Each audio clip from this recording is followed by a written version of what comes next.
Hi, my name is Siobhan Fallon Hogan, and today I have a guest that I am so over the moon that he is here. And normally I drink out of a fancy, what do you call it, cappuccino cup, but now I have a cup from Wisconsin because my guest Plenty today of room for milk. is the fabulous Tom Farley. Oh man, this is Insane. No, we're getting. This is fun. It's scary that these two kind of, We go stars. back how many years?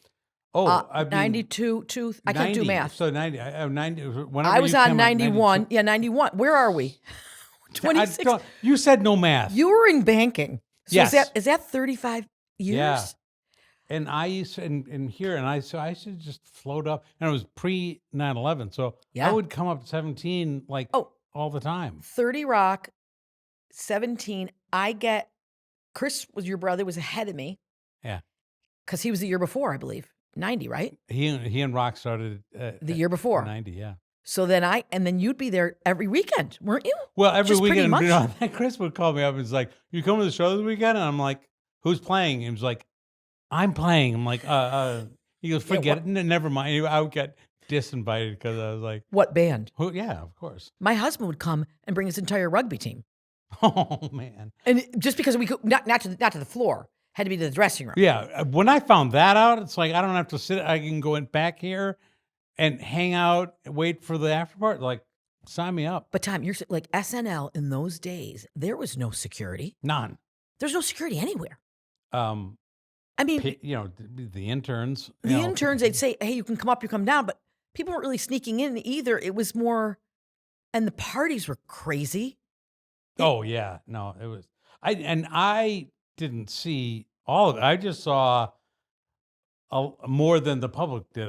But and then people would say, "You tell me stories about Chris." I'm like, I already know enough stories. I don't need. Yeah, but I got to tell you, Tom, my experience with Chris was so different. I mean, And I know that. and yeah. he made me feel so comfortable from the minute I got to SNL because believe me, it wasn't exactly not stressful. It was like, oh, I'm walking into giant history here. The pressure is on. And not everyone got that of the SNL ladies. Right. Chris, I think he had that experience at Second City with his, Holly Wortel was one of his old friends, and they had it very similar. I see that very similar. He would like this is. Well, the thing about Chris was this. I mean, he would pick out one babysitter at a time, and you were it. No, first of all, we have to get to the Catholic part because this is Catholics and Cappuccinos. Devout Catholic, fabulous Catholic, so charitable. But I think him being so nice and welcoming to me was because he was such a good. He knew, like, here comes this Irish girl from upstate. We had very many similarities. Wisconsin and upstate New York are very similar. The accents, people were always like, "Where are you from, Siobhan?" Siobhan, and I was like, Syracuse. Like, sure, not from Chicago. And like, don't misunderstand. Like, we're also very Irish. Oh, you think? He heard that, like, just like me. Like, I heard, like, the name. I'm like, oh, okay, done. So we had this thing where we call each other slightly because we'd say, like, if somebody came on that was a guest that was trying a little too hard to be funny, he'd say they're a little slightly much. Oh, I love that. And then we'd also have not naturally, which meant not naturally funny. People had to plan it a little bit. Wow. Because sometimes stand-ups have to plan to be funny. Yeah, I know. I know Spade. But Chris was so naturally funny. From the crew to... Oh, I know. It actually, walking around town, David said, speaking of the little guy, Chris would like interact with everyone, and David was like, "Can we get to the lunch?" Or like, "Why are you stopping with everyone that wants to talk to you?" It's like Chris was like, "This is what we do." He's a Farley. Yeah. And so growing up, as far as your Catholic upbringing went, how did that go? We were all altar boys, but it didn't change who we were. We just had more filters, but like you put us on the altar. Like, first of all, the four Farley boys, at least three of us there, like, what do you think was going to do? And they were classmates out in the pews, and we were like making faces at him, like, It yeah. had I to mean, be. And your mother, your poor mother, with your one sister, Barbara Ann, right? Barbara Ann, I can. absolutely, yeah. The inside cat, as we call her, like she just. She's like, well, how'd I end up like this? My family's the opposite. We're 4 girls and 1 boy.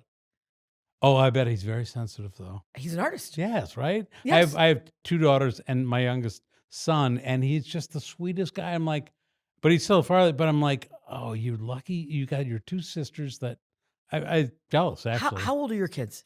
30, 33, 36. Mine are 30, 34, 36.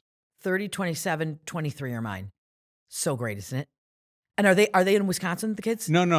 The girls are here. One's in Brooklyn, one's in up west, and Tommy's in L.A. Trying to. Is he an actor? He's doing a lot of production work, but he does. Uncle David does take care of him. Oh, that's awesome. Which is I can't thank David enough. He does. That's what we have to do for each other. Do you want to hear? This is the saddest thing, though. So I've done Chris's documentaries, and I've now I've got a something in production with Chris with the book and everything. So I'm on IMDb as well. Yes. Tommy called me up the other day. He's like, David finally put him in this movie that just came out.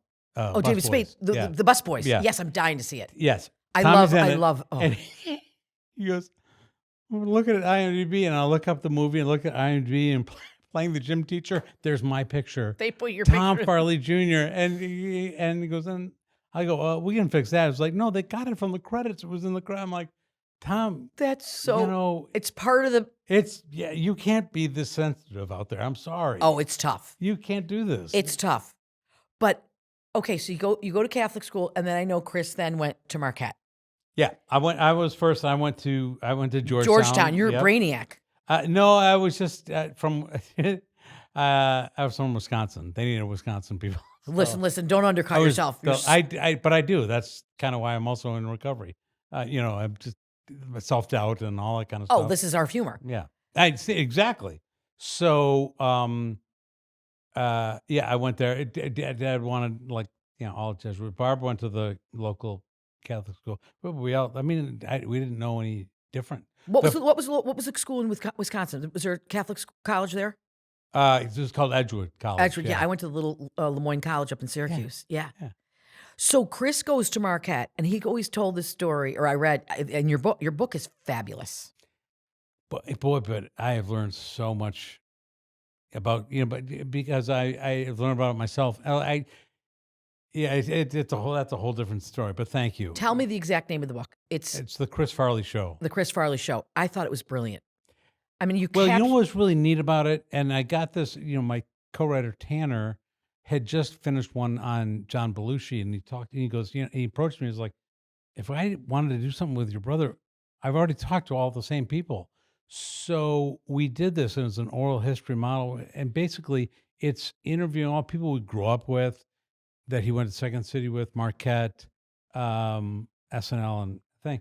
And if it was just in my voice, I don't know at that time, what I had not kind of gone to therapy for yet. So, but hearing everyone talk about my brother, it's like they knew him better than I did, and I got to know him in these little pieces that I was not, letting him show me. But everyone pointed out, I'm like, I like to say I started then, and I do now, a better relationship with Chris now because of that journey than I ever did when he was alive and we were sharing a bedroom together. Yeah, but I think that's the way it goes. I mean, as you if he was still alive, you'd be so close. I mean, you were so close, but even closer because it takes time as we're adults. Yep. And I'm telling you, I credit Chris because I met my husband at that time. He's playing rugby, he lived a block away. These people were trying to fix us up. He had no interest in me. I was like, Chris, I'm madly in love with this guy. What are we going to do? What are we going to do? And he had all his Marquette pals in. There's like 12 of them. I remember. Do you remember that weekend? Yeah, I sure do. Which Matt Foley came. Yep. His friend who's now a priest. Where does he practice? He's in Chicago. Yep. He's in Chicago. So what's really cool about Matt? So Matt, they played rugby at Marquette.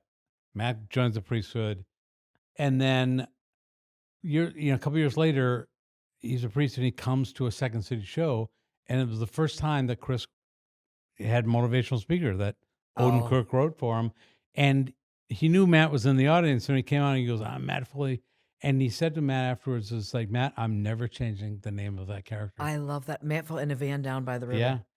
Well, they all came to town.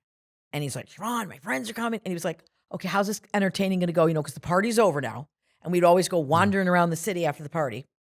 And it was Spade, me, Chris, and these 10 guys from or maybe there was 12.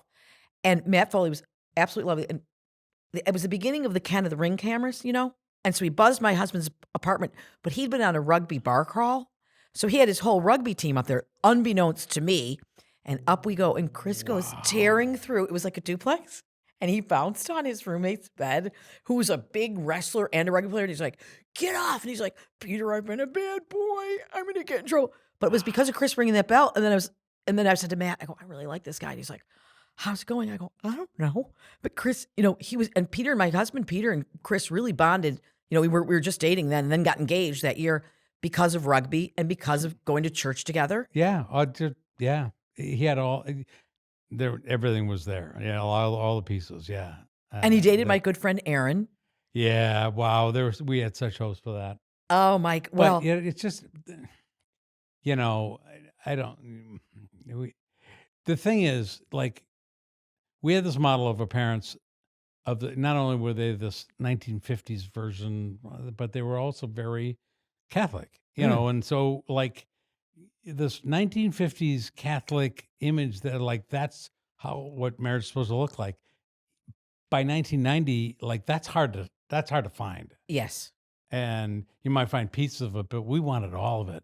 Yeah. Because we just thought my parents had just the greatest. A lot of kids go to church every Sunday, make all your sacraments. Everything's, you know, what more could you want? Catholic college. It was like, Yeah. and then it became, can this happen? Yeah. He and Aaron were a great pair, though. You know, she ended up producing the two movies I wrote, Rushed and Shelter and Solitude, and she passed from an aneurysm. I guarantee they're dancing in heaven. I think they were a real match. They were, you know, but it was addiction's tough. The addiction is very tough. Which I wanted, Tom. So you have really carried the torch. I've been reading all about, like at Marquette, and what. Tell us about what do you do?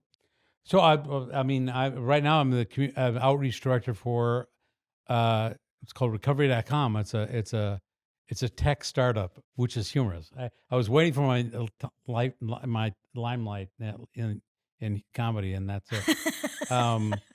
But it's a website that matches people up to treatment, but also all these, you know, recovery stories and things like that. And so I just champion recovery. I was just literally last week in DC. The drug czar asked me to help launch their drug policy, you know, and it was funny. The ONDCP, which is the Office of Drug Control Policy, launched this thing, and they had 3 panels, you know, for each of the sectors of the drug policy. The law enforcement, it's like, don't want to be on that one. Right. I was on the demand reduction, like, let's try to help people in addiction. That made sense. I was talking about recovery. And then they had this amazing faith panel. I'm like, I want to be on that one. Oh, that's beautiful. It was this one woman, and I'm not sure she's from here, because the big thing with addiction, you know, it's all about connection. It's finding and rebuilding, understanding connection. And she said, look how we, you know, came to be.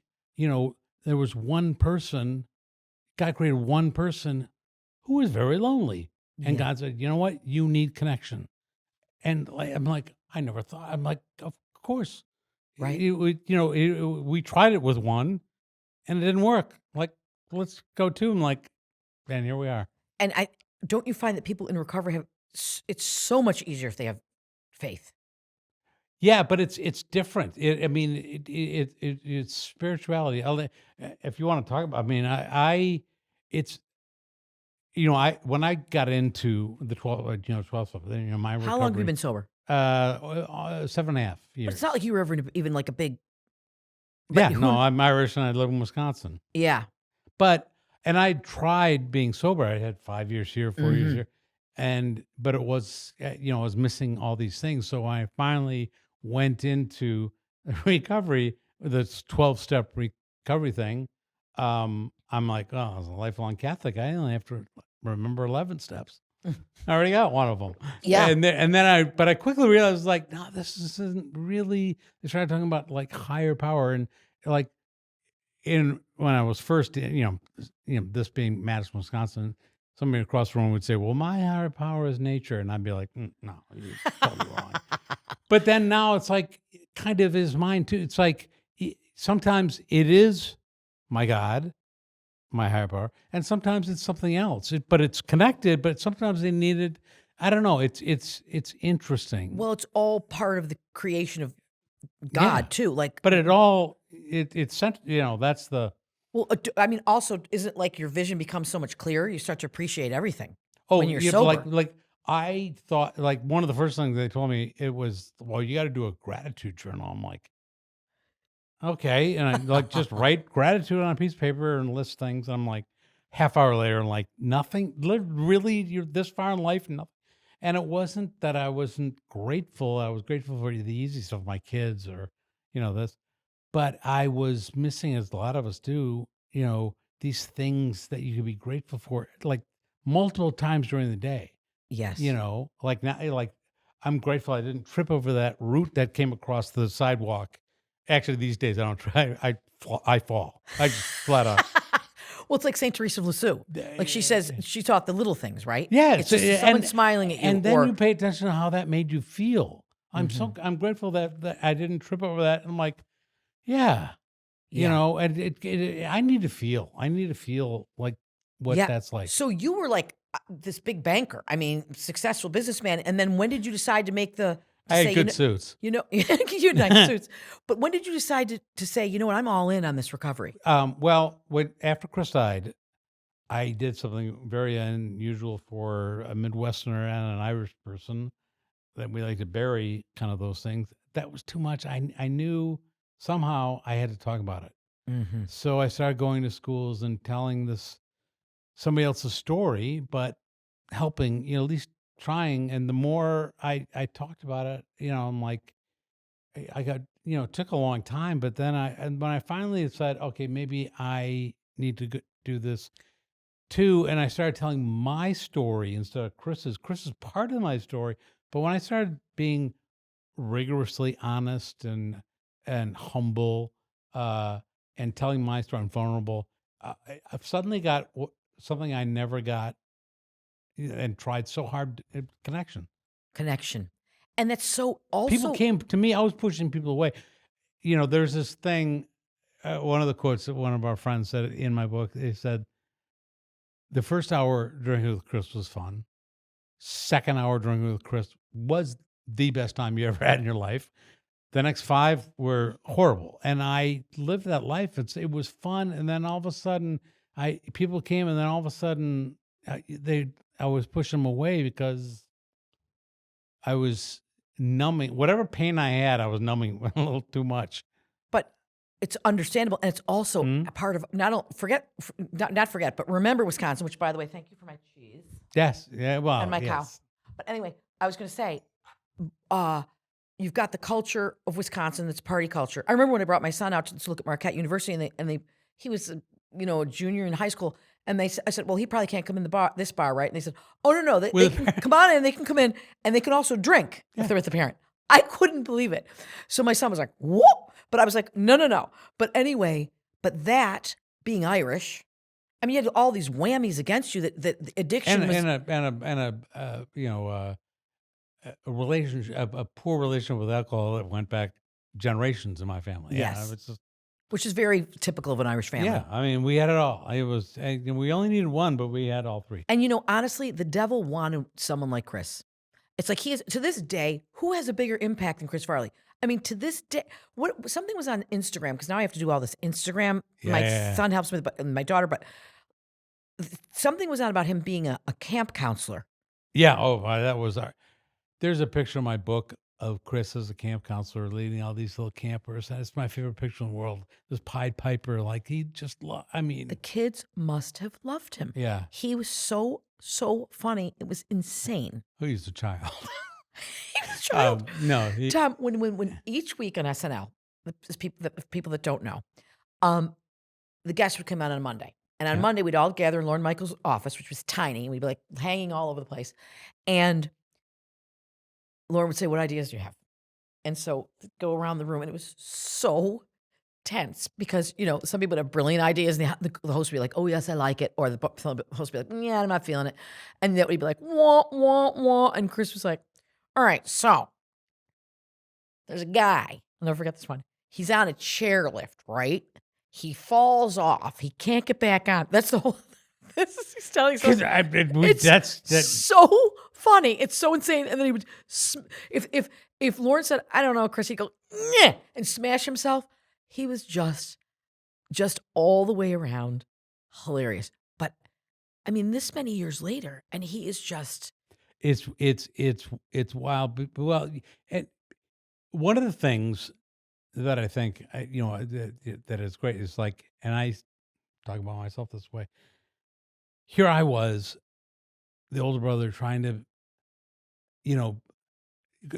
well, Chris was known for creating characters, but he was just being himself. Oh yeah. And here I was trying to create this character of who I wanted to be, and Chris was just saying, "Tommy, just be yourself." Yeah. It was after he passed that you were able to say, realized "I'm not what Chris he was. Yeah. Farley's brother. Oh, I am Tom Farley." But there was a period though, like, so I had to be this. I went to Georgetown, and I got to, be this and all this, and then on top of that, I became somebody's brother. Yeah, that's rough. How I dug out of those two things is a miracle, but I did. Yeah. And now I get to be, I used to joke, my full name for the longest time, every time I was introduced or whatever, it was Tom Farley, brother Chris Farley, who died of a drug overdose. Oh, That was my full name. that is so hard. And I am like, okay, if this is what they want, just like Chris was, I'll give you that. Like, but now I just get to be Tom again, and Chris is still there. And you're living a life for others. I mean, and the gift that you're giving to these kids on campus. I mean, Marquette. Yeah, no, it's again, college. and it's not just me. I got my buddy with me too. I'm not doing this alone. Oh no, you have to have Yeah, God, and you're. No, I'm talking about Chris too. Oh, your Chris is with you. I'm not calling God my buddy. God's easy. Don't get me in trouble. Hey, buddy. I'm not. I'm your maybe God. You're a casual guy from Wisconsin, but I judged you wrong. I should have looked at your outfit better. So wait, Oh my God. you got Chris with you. Yeah, I mean, I don't know if I'm finishing up his recovery or I got, You can feel him. But I will say this, and correct me if I'm wrong, but lots been made of Chris going in and out of treatment centers. But like I talk about all the time how, probably his third year, like instead of, he came out of Hazleton over the summer, and instead of going to his big apartment up on the Riverside, he went to sober living that Hazleton down on the Lower East Side. TV every night, making his cot every morning, TV every Saturday night, but making his cot every morning. And he just exploded, and it wasn't because he was so talented. It was because he was working his program, and he had this ensemble around him that he trusted and accepted him as who he was. He found, and what you really saw those last years on SNL. Was Chris in recovery and not letting all these demons get in his way. And I love that you just said that. You're right. Oh, he wanted him so bad, so and bad. He was never going to get him. The devil was never going to get Chris. We used to go to mass. We used to go to mass on Holy Trinity up on 82nd, pardon me. And we'd go. There was a night mass, 5:00. Because you'd go to the parties, and then you'd go, and Chris would be like praying. So everything he did was all in. Like it was always go big or go home. So when he was praying, he'd be like, "Ugh, yes." But I wanted to tell you this. So when you talk about him living the sober living, I mean, I'm sure those people must. Do you ever hear from them? I mean, they must have loved. Oh, I mean, a couple times.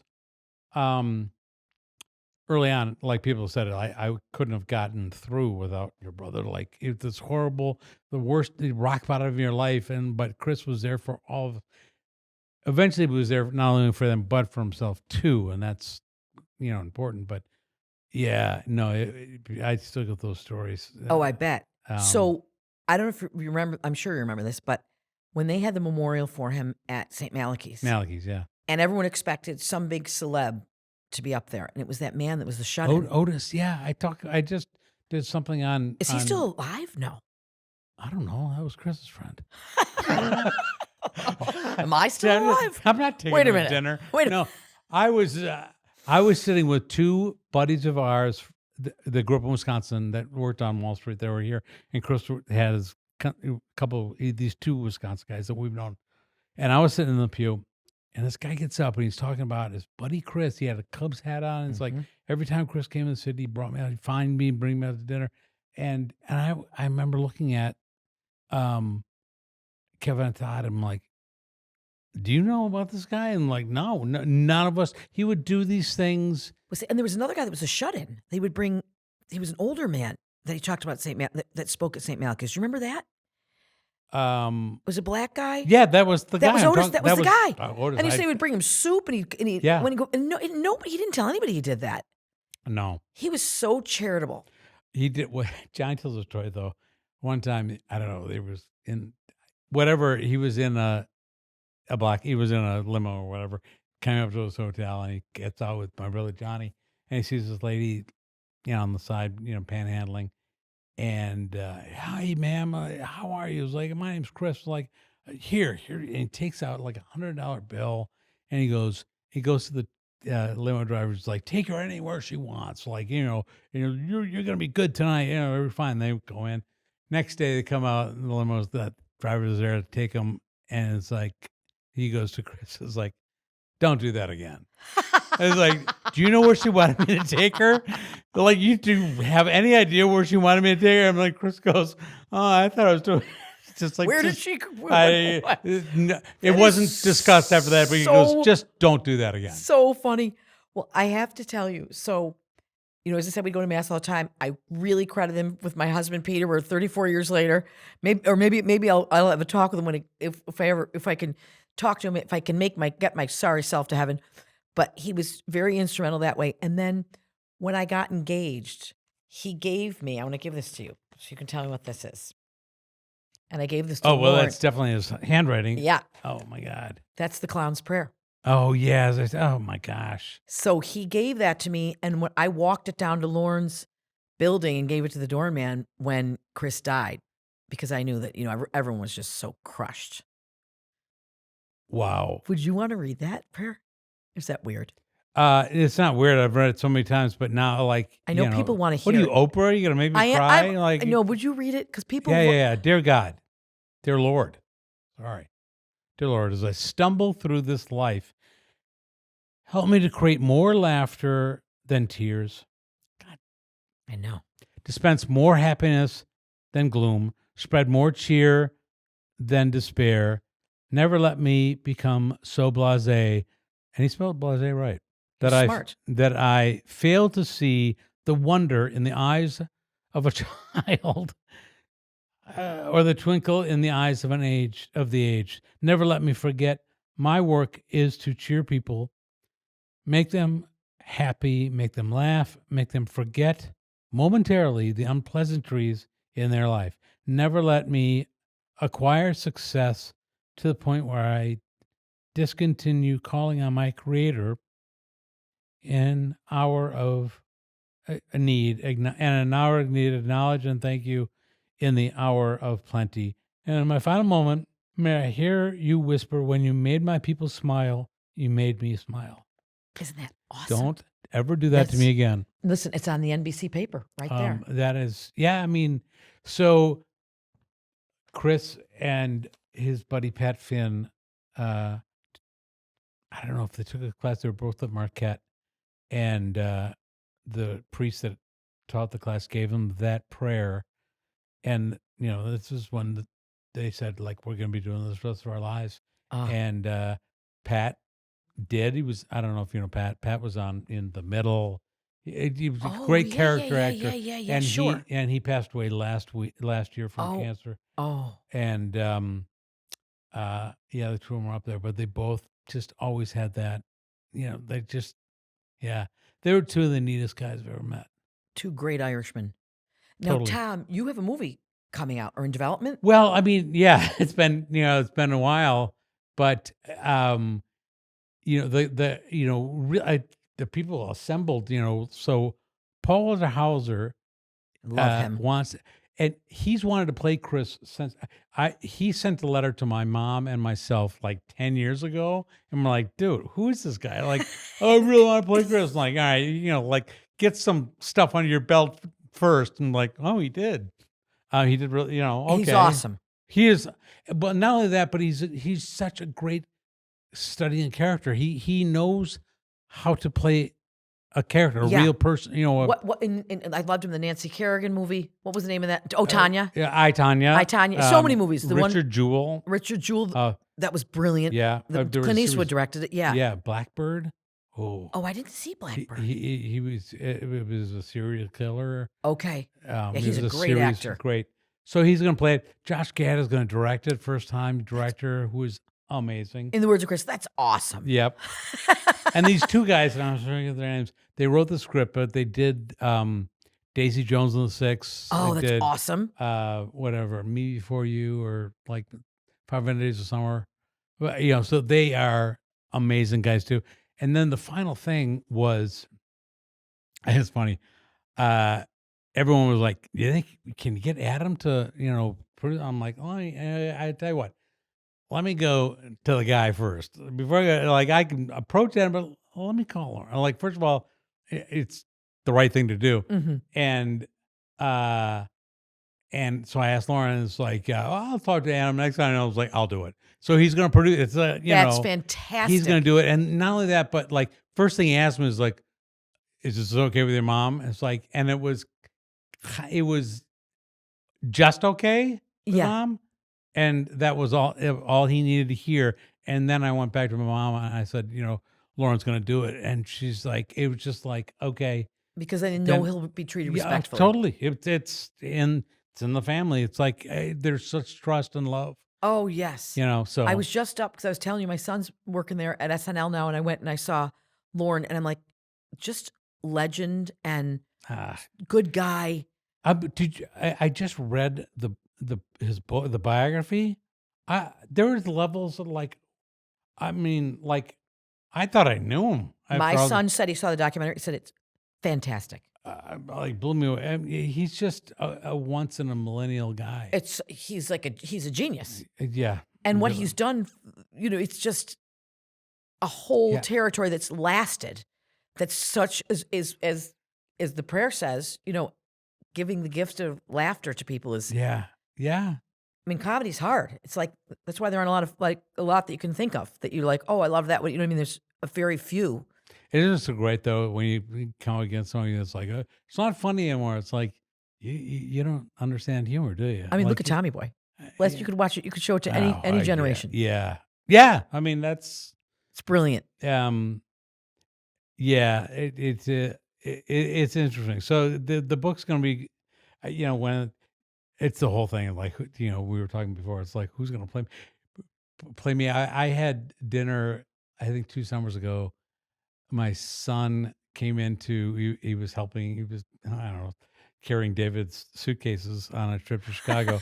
So Spade we had dinner, the three of us in Chicago, and Spade doesn't like to talk about it. He goes, I was talking to Rob Lowe the other day, and he was like, we were talking about your movie, and he was like, who's going to, and Rob goes to me, who's going to play me? I'm like, you're literally the only guy that can still play yourself. Exactly. Shut up. He's so good looking.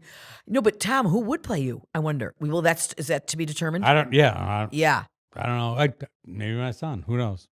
Oh yeah, wouldn't that be great? Yeah. Wouldn't that be great? It'd be fun. But, well, I mean, I just love that you're carrying the torch. How many days a year do you go out and speak at the different colleges? Like, are you on the road all the time? Well, yeah, I mean, a lot. Like this month, yeah, I'm never home. But first of all, I I love public speaking is hard. Every adult it's not fun. But I have learned to be comfortable being uncomfortable. I get out there, I'm Be comfortable being like uncomfortable. 5 minutes before I'm on, I'm like, what am I going to say? But it's so important, and you have a passion for it. And I get out there, I'm like, oh, I got So it's called Recovery, for recovery.com. recovery.com, and you match people. And that is so important because some people, well, don't you think pretty much everybody needs to get to the core of why they have these addictions? Yeah, and with the unfortunately, there's no money in recovery. Yeah. The money's in addiction. And there are 30 days and you're cured. It's ridiculous, and it's really the mental health. It's the mental health. 100%. And then if you pile that prayer on, you're on the road. Yeah, the spirituality. And you know what's interesting about that in recovery? It dawned on me it helped me pray in my prayer because I had learned, or it was probably, at least that's how I took it. When I prayed most of my life, I was praying for something. God, give me a better job, but now in recovery, so I used to pray for something in recovery. They used to to give it up. God, I can't do it. I can't do this. Take it. Please take this so I can do what you want me to do. But surrender it. And so, take the ego out of it. And so now I bring that back to my faith, and where I was praying for things before, I'm like, no, I just hand this to you. Yeah. What is that recovery? What's the surrender prayer? The serenity prayer? Yeah. Yeah. Grant me the serenity to accept the things I cannot change, the courage to change the things I can, and the wisdom to know both. Just that giving up. And the thing is, I learned, as I said, I need to feel stuff. And the serenity prayer can become like the Lord's Prayer. Blah, blah, blah, blah, blah, you just, but I had to find something to make me understand it. And for me, it was in the car, and one of the first amends I had to make to my family was I'm so sorry you had to be in the car with me. And I was a New York driver in the Midwest, and very aggressive, not road rage level, but aggressive. And now I see somebody coming up, blowing by me 9 miles an hour. I'm like, I stay in the right lane, turn the volume up, and let them go because there's nothing I can do about this person. I can only control this. And all of a sudden, I'm changed. I'm like, that's this is serenity. I had to know, And that's another simple, like St. Teresa Little Flower, like something so small that you change your life that is actually a major change. Yeah, it is. And now I go to the grocery store. I find, where's the long line? And I'll stand there, as hard as it is, I still she's got 15 items, but I stay there. I'm like, and try, I'm like, you wait for serenity to hit me. I'm like, okay. Yeah. And it does, I'm awesome. not looking 5 minutes. I got to get to my next thing. Just be present. Yes. Well, I have to tell you, I'm so thrilled that you came on. And I think that what you're doing is so important. And I've always admired you and your family and your Irish Catholic humor, but the way you guys treat people and make everyone feel important. Well, my dad taught us that. Chris understood it and did that earlier.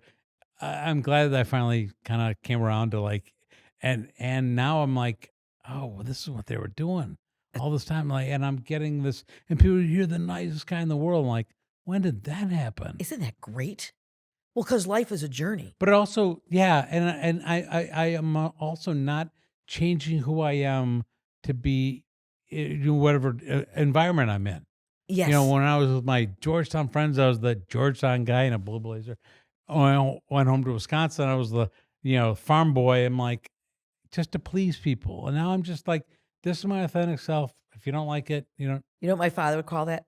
Solid. Say Tom Farley. I love that. Tom Farley, solid. Solid guy. And I realized, and I know this was true for Chris, but it was for me, I could be in the middle of a room. All right, let's be honest, it's a bar. I can be in the middle of a bar, surrounded by people, center of attention, making everyone laugh, and not feel more like I'm standing on the surface of the moon. I'm giving everyone all of this stuff in their life, but you're not there.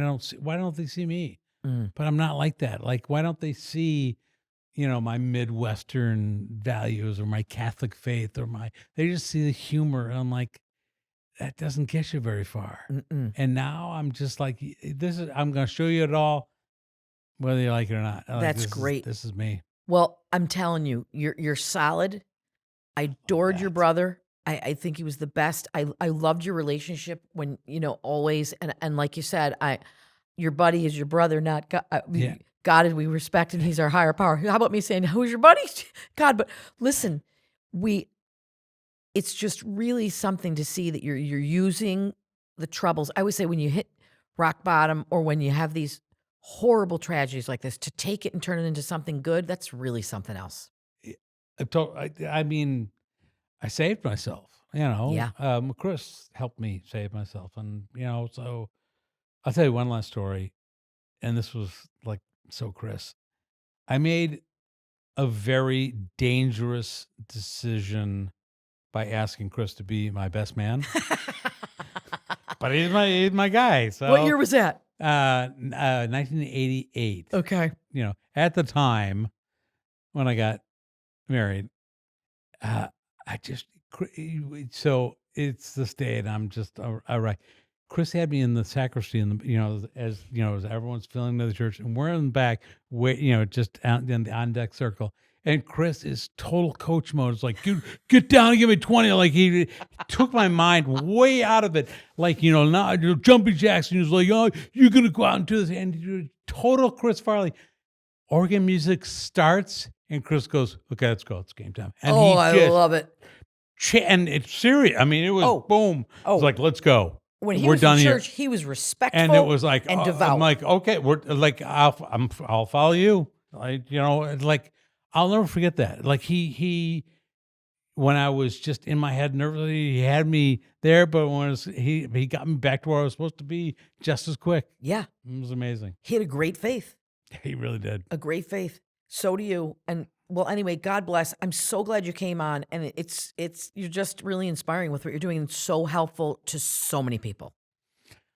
Thank you so much. Here we'll do our cappuccino mug to the Wisconsin mug thing. And here we go. Here's to you, Tom. Yeah. God bless Tom Farley. My God. Awesome. I don't know when you air these, but I do have to shout out to my sister Barbara Ann. She is so excited. She sees every one of your podcasts. Oh. She loves this podcast. She goes, "You are not going. Are you serious?" I'm like, "Yeah." Oh, well, we have to do a tag on this. Yeah, Barbara Ann, I want to say something. Thank you for caring, and thank you for tuning in, and spread the word, and God bless you. I love your family, and I know Chris always was like, my sister Barbara Ann and my brothers. So anyway, just that really means so much to me. God bless all the Farleys. God bless Chris in heaven. I hope he's dancing with my friend Aaron. And he is. He is. I mean, yeah. I mean, like, you think he's in a corner being silent? No, he is. He's doing the dance. Well, that's it, folks. Catholics and Cappuccinos, Tom Farley, and here's to you, friend. Thank you so much. What a great conversation. I don't get to do this, and it's such a huge part of who I am. So thank you. This is, God bless. Yeah, part one. Part one. Yeah, it's a 5-part series. That's a wrap. Catholics and Cappuccinos, thanks so much. Hi, my name is Siobhan Fallon Hogan, and I've been an actress for 555 years. What do you call these people that do this? Podcasters? Podcasters. You're a podcaster. She finally made it. Catholics and Cappuccinos is a conversational piece between myself and fabulous other Catholics and non-Catholics who are friends of Catholics. Church, family, farming. Thank you, brothers. Is your husband Catholic? Is the Pope from Chicago? What I would like people to take away from this show when they watch is the joy of Catholics and the gifts of Catholics, of all the different people that are going to be on. Jonathan Rumi. What do I do? And I looked up, and all I could see was the crucifix hanging above my kitchen. And so I just literally dropped to my knees. Kevin James. Because it is every day. It's all about sacrifice, and it's about, you're going to fall, but it's about getting up. Yes, exactly, and having hope. What better way to talk to somebody than with a cup of cappuccino and talking about Catholicism? Catholics and Cappuccinos,